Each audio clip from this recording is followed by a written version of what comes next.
Hello and welcome to the Cryptocurrency News Channel.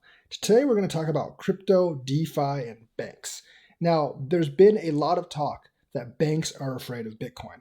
Banks are not afraid of Bitcoin or any crypto. What they're really afraid of is stablecoins, especially stablecoins like USDC. And that's why I think the SEC is going to come down pretty hard on stablecoins because we know the big banks definitely have some influence over what the SEC does. And plus, the agencies don't want things disrupting the norm or disrupting what's there right now. Not really sure if they're going to succeed or not, but I do think they're going to have some serious stablecoin regulation, or at least let banks get in on the stablecoin action.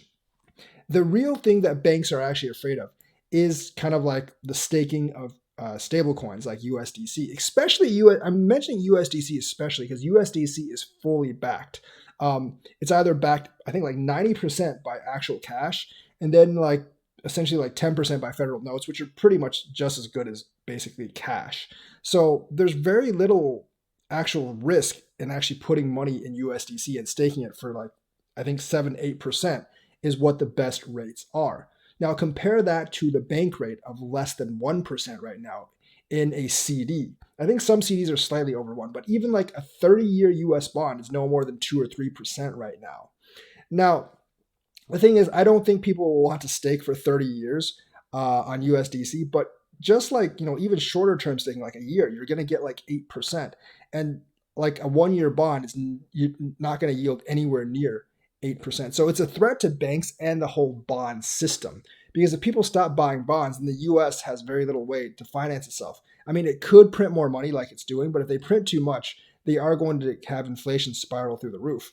Right now, like it's probably going to be inflation is probably going to be 5-6% for like probably the next 2-3 years. But if they just like if the bond system just completely fell apart and they have to print all that money, it's going to be much, much worse. Same thing for the banks. A bank's main business is not for remittances or anything, like some people would have you believe. Their main business is actually like custodying your money. That's where the core of their business actually begins. And sometimes they can custody your money because A, it's safe at a bank, I suppose, and B, because they can offer you interest. But that interest is getting very, very low now. Now, the US hasn't gone like super crazy into negative interest, but it's negative 1% interest for most. I mean, it's negative, it's not even 1% interest for most saving accounts. Not negative, but less than 1%.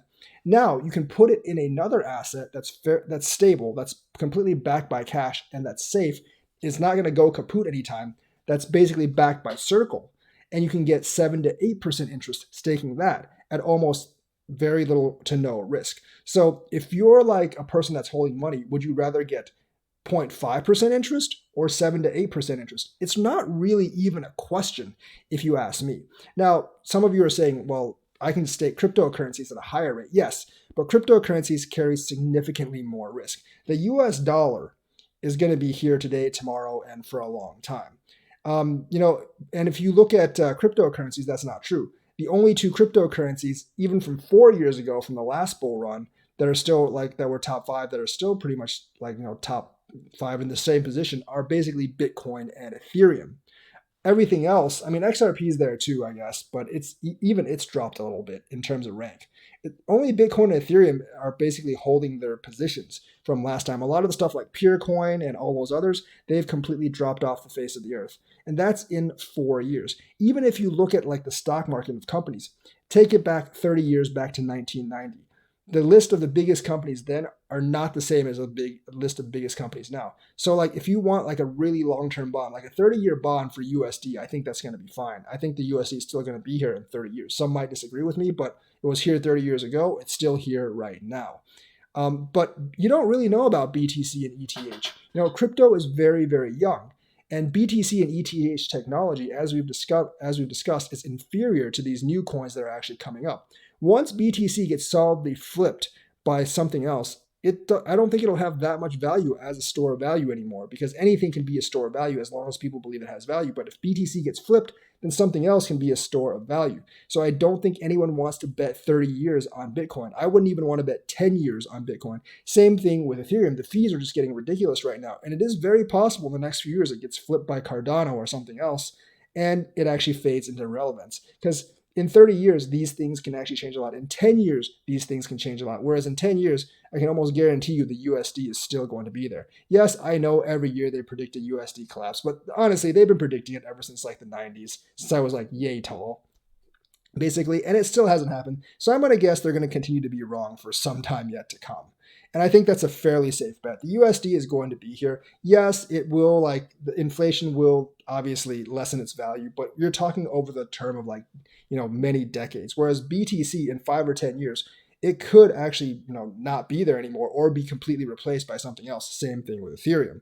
So for like a longer term investment, a longer term bond, there's a reason why you would actually go with a bond or maybe like a bank CD over BTC or ETH, because those things are going to be more stable and safer. There is very little reason you would go with a bond or a bank CD over staking USDC, because USDC is backed by cash and federal notes, so there's really no risk to it. So that's why it's such a big risk to the bank and bond system, and that's why the mighty Gary Gensler and all these regulatory authorities are really going to come down hard on stablecoins, because it's not Bitcoin or Ethereum that they're really afraid of, because those things are still unstable. And I think like for sure, like for even like for a short term, you really wouldn't want to invest in Bitcoin. Like if you're doing like 6 months to a year, you don't really know if Bitcoin's going to be up or down in 6 months to a year.